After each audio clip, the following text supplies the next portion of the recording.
One of the things that Sap Author brought up in response to me was his pastor that became a believer in God after he thought about the complexity of nature.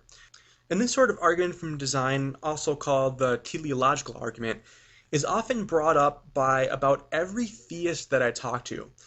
So I figured it might be a good idea for me to list off the reasons why it's failed to sway me at all. And just to summarize the argument, it's usually presented to me in the following way. The universe and life are too complex, too orderly, too beautiful to have occurred randomly or accidentally. Therefore, they must have been created by an intelligent or purposeful being. And this being is usually made out to be God. The classic example of this is Paley's watchmaker analogy, where you're asked to imagine yourself walking along a beach and coming across a watch. You look at it, see that it's complex, and assume there must be some watchmaker. The first problem with this is that it misrepresents the way we actually know whether things are designed. The reason I know the watch is designed is because I've seen countless examples of people putting together watches or similar devices. I also have prior knowledge that there are factories which produce these parts. But if I look at something like coral, for example, a complex organism by its own right, I don't assume that it's designed because I've never actually seen or even heard of people producing such things. The next problem with this argument is it asserts that complexity relates to design when really complexity and design are independent of each other. If you compare a rubber ball to a rock, you can examine both of them and you'll discover that the rubber ball is both chemically and geometrically less complex than the rock, which has all sorts of edges and curves and is also composed of many elements and molecules. Yet we know the rubber ball is designed for the reason I cited before. We've all seen examples of rubber balls or somewhat similar items being created and designed by humans.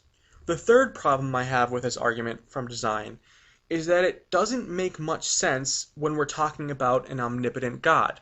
For example, if you would say that a God can make a watch work properly without having any gears, then ostensibly God should be able to make humans without any organs or complex cellular structures. This would make the complexity we see in our biology completely pointless. Which leads me to wonder, why would an omnipotent God make nature so unnecessarily complex? The fourth, and maybe the most significant problem with this, is that it causes an infinite regress.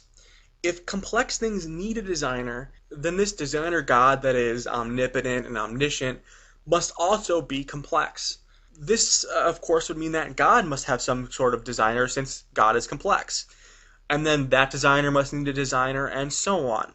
The common response to this counter argument is that God is eternal and doesn't require a designer. Of course, this is really just an assumption, and somebody could just as easily assert that matter and energy are actually the things that are eternal rather than a God. For my final problem with this argument from design, I make the assumption that things are usually designed for a specific purpose or reason. And if you already believe in a God, you might have an idea of what this purpose for our existence is.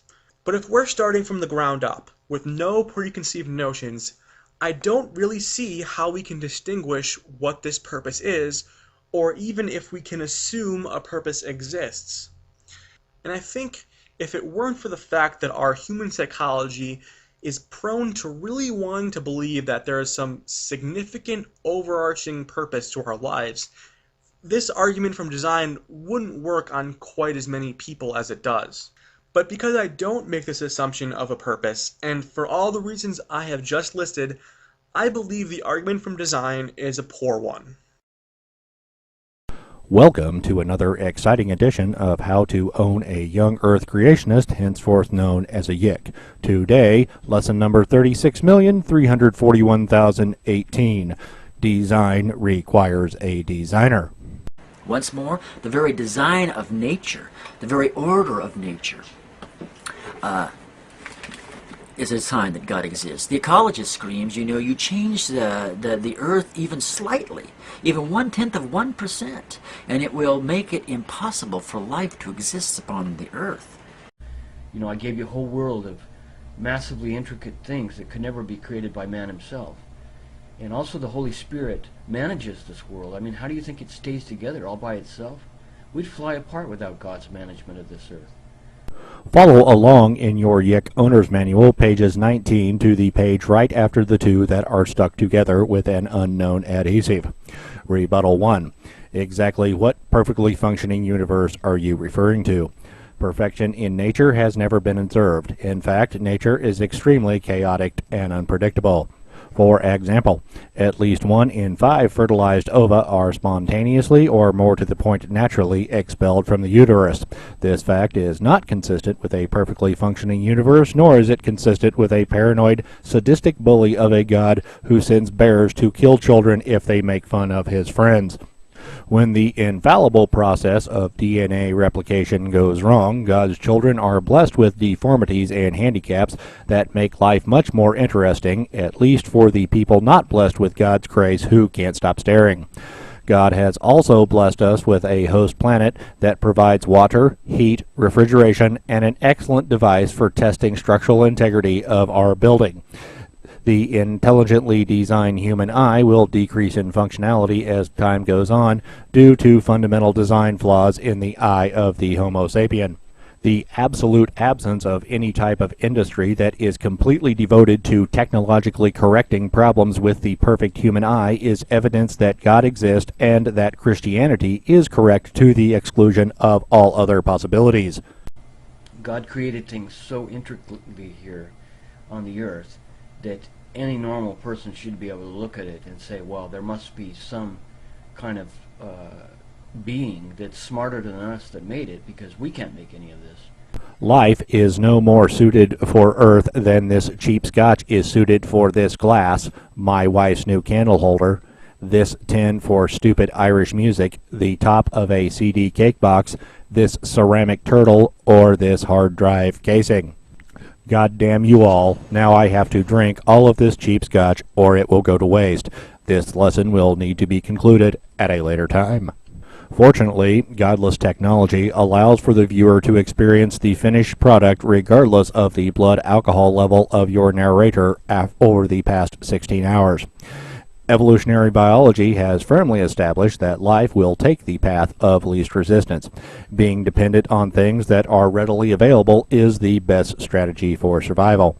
An organism that drinks water, eats sugar, and breathes oxygen is much more likely to survive than one that eats gold, drinks crude oil, and breathes xenon. Gay-looking pangolins eat termites because of the overabundance of the termite in the region of the world where gay-looking pangolins live. Rebuttal 2. Order can come from chaos. Bimini Road is an extensive collection of rocks that are rectangular in shape. The rocks are laid out in such a manner that some believe it is an ancient road, hence the name Bimini Road. This is actually beach rock, and its natural explanation passes muster of the scientific community. Crystals are also extremely ordered structures, but there is a perfectly satisfactory explanation for them that makes no appeal to a deity that decided to kill all living things because there was too much violence on Earth. Order in nature is no more an evidence of God than order of French fries is evidence of an embarrassing canker sore on what we will loosely call the penis of a gnome who just got promoted to manager of an underwear factory on Saturn. Rebuttal 3. Design in nature is a false perception. The human brain and the brains of animals have evolved to be exceptionally good at detecting danger and keeping their corresponding organisms out of it. One of the mechanisms of this ability is called intelligent agent detection. This is a brain's ability to detect an intelligent and purposeful intent to do harm to the body that it is currently controlling. For example, suppose you are walking down a dark alley late at night in what you know to be an area of town with a high rate of street crime. Without warning, you hear something fall, causing a loud clanging sound coming from behind the dumpster near that dark doorway. There are any number of things that could have caused this sound. However, your intelligent agent detection mechanism immediately insists that the noise was caused by a crazed pervert lurking behind the dumpster who plans on violating every orifice in your body, including ones you didn't even know you had.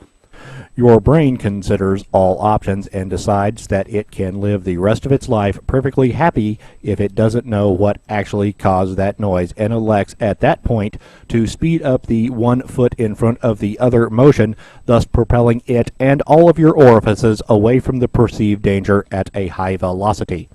Whether or not there was a danger, your brain simply decided to err on the side of caution and protect you and your tight virgin orifices. Intelligent agent detection, like all neurological mechanisms, can easily generate a false positive. There are some individuals who perceive a purposeful intent to harm them in everything around them. This is what causes these people to line the walls of their dwelling with aluminum foil in order to stifle the mind control signals being broadcast by the government. Intelligent agent detection is more than just a mechanism for detecting danger and or unauthorized orifice entry. Intelligent agent detection can detect purposeful agency in completely inert situations. For example, seeing a neatly mowed and trimmed yard free of weeds and debris, one might say to him or herself, "My, but how the Johnsons keep a fantastic lawn." In this example, intelligent agency detection perceived a purposeful and intelligent action, that of yard care, on the part of the Johnsons. Looking at this enlarged photograph of a snowflake, it is easy to see why intelligent agency detection would suggest that this object had an intelligent designer. However, a natural explanation of its formation is readily available, and understanding of its formation does not require an appeal to a god that may or may not want you to knife a goat, refuse to eat pork, kiss a wall, or submerge a person's head in water. Bimini Road fits neatly into the sensory pattern known as a road, including the fact that its name has the word road in it. When we access our knowledge of roads, we find that they are designed and constructed by a purposeful and intelligent agent, also known as a road crew. Intelligent agency detection has been so strong in some that they have suggested that Bimini Road is in fact a path to the lost continent of Atlantis. Again, it is not necessarily to appeal to mythological civilizations or creatures from the island of Dr. Moreau in order to explain the perfectly natural phenomenon such as Bimini Road. It is very easy to see why even a reasonable person might see intelligent agency in things like DNA, flagellum motors, snowflakes, and Bimini Road. This completely natural and impulse-generated perception is one that the rational thinker must be willing to part with should further, more objective investigation reveal otherwise. So the next time a yick with diarrhea of the facial portal tries to slip the old design requires a designer ploy past you, use any of the above rebuttals and you can be sure to take ownership of your yick with the greatest of expedients. This is Jaguar Jones saying good day and happy owning. And after they do that, a tiny new human will grow inside the woman's body for 9 months, and then it will come out and start its own life. What, come out the same hole as the man put his, Yes. That whole system is an amazing idea. Two people come together in an act of love and create a new life. That's just great, man. Oh, look, Lucifer, it's nice of you to say that, but why won't you, What? well, worship me? Just a little bit. Oh, not this again. Look, you designed me with free will. Yeah, but you don't have to keep using it. You know how much I want worship. Get over it, man. Oh, you never obey me. You never thank me for existing. You never sing songs about my inherent properties. Calm down, man. Calm down. Those humans will worship you, don't you think? Well, they bloody well better. I mean, yes. When they notice the incredibly intelligent things in my design, they won't possibly miss seeing my hand in it all and how incredible I am, so I guess Oh, yeah? Like what? Tell me. Well, one thing is that I designed their bodies to only be able to survive in a watery environment rich in oxygen, right? Yeah. And I'm so wise that I'm actually going to provide an environment with water and oxygen for them to live in. Huh? Yeah, it's pretty much the best piece of evidence for my existence that I'm actually going to leave them. Or how about this? See, their bodies are specifically designed to constantly need fuel, right? In the form of food, or else they'd die.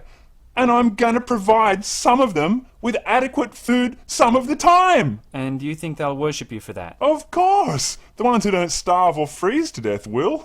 Yeah, well, if you design them gullible enough, they'll worship you for that, I suppose. What do you mean? Oh, never mind. But look here, who would you rather have worship you, them or me? Why do I suddenly get the feeling you're trying to trick me? Well, look, I won't lie.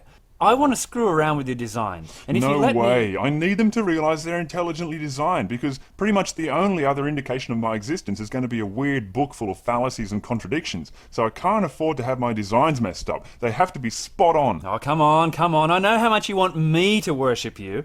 If you let me mess around with your design just a little bit, I'll give you some praise and adoration. Oh, you will?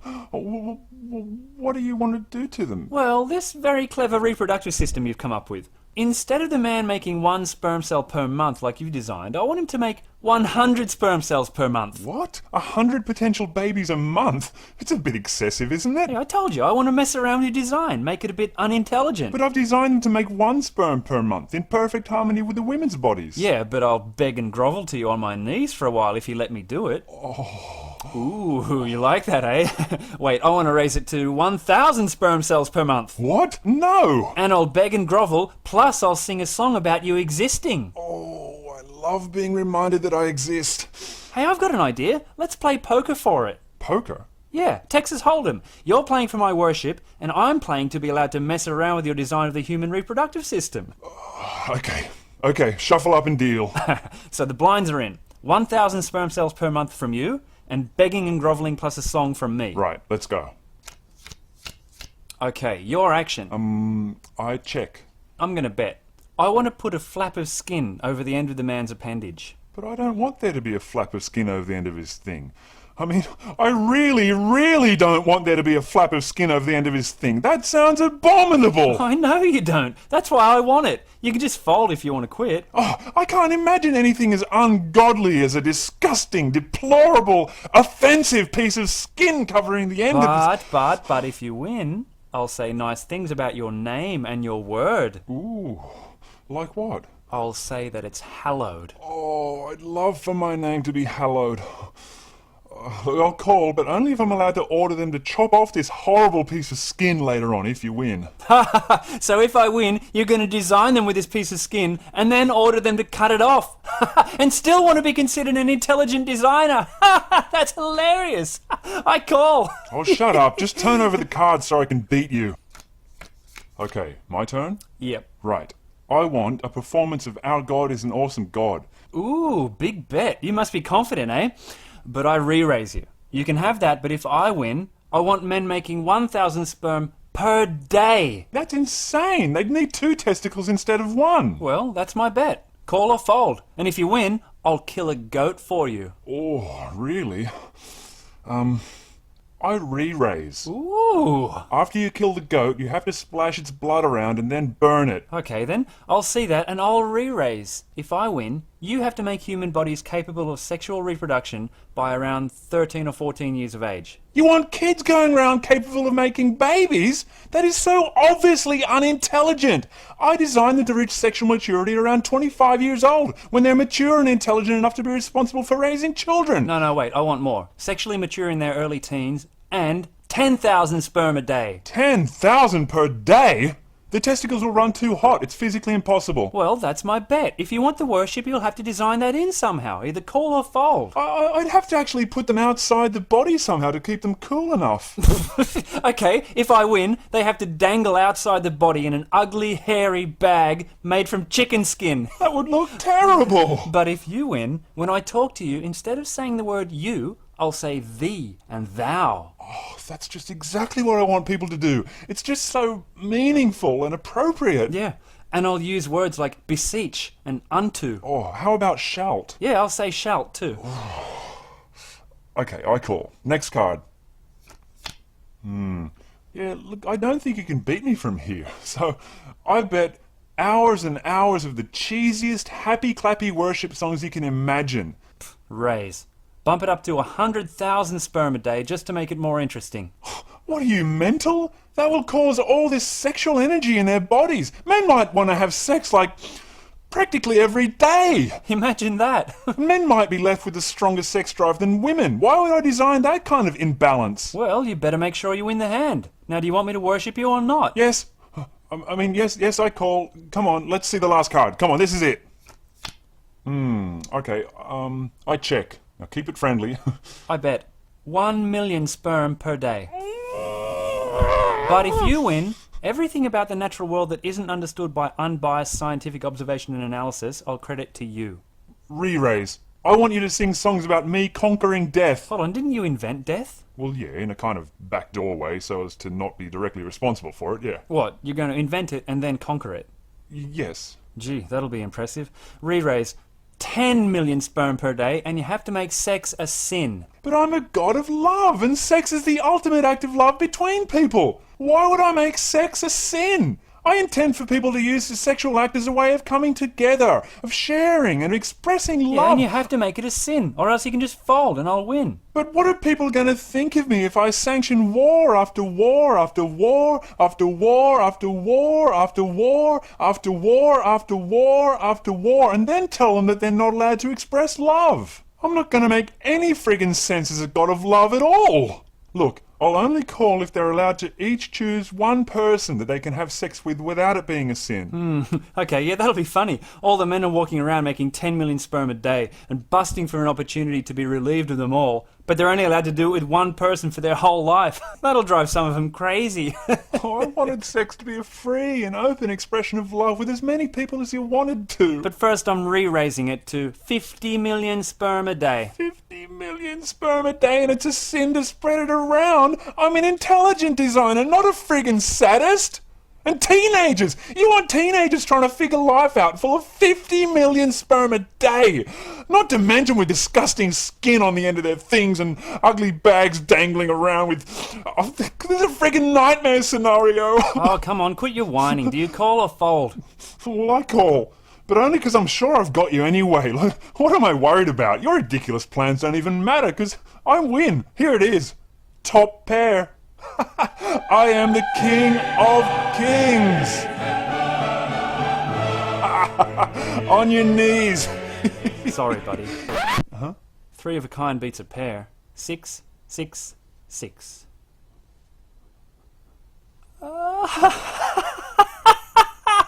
Sexually mature in their early teens. 50 million sperm a day. And a foreskin that you can't stand. Intelligent designer. And the ultimate act of love is a sin. I demand a rematch. Are you serious? Okay, let's play for the female reproductive system this time. By the time I'm through with you, I'll have them, I don't know, bleeding out of it or something. What? Bleeding? Yeah, and I'll get you to make pregnancy involuntary and childbirth practically deadly. Your deal.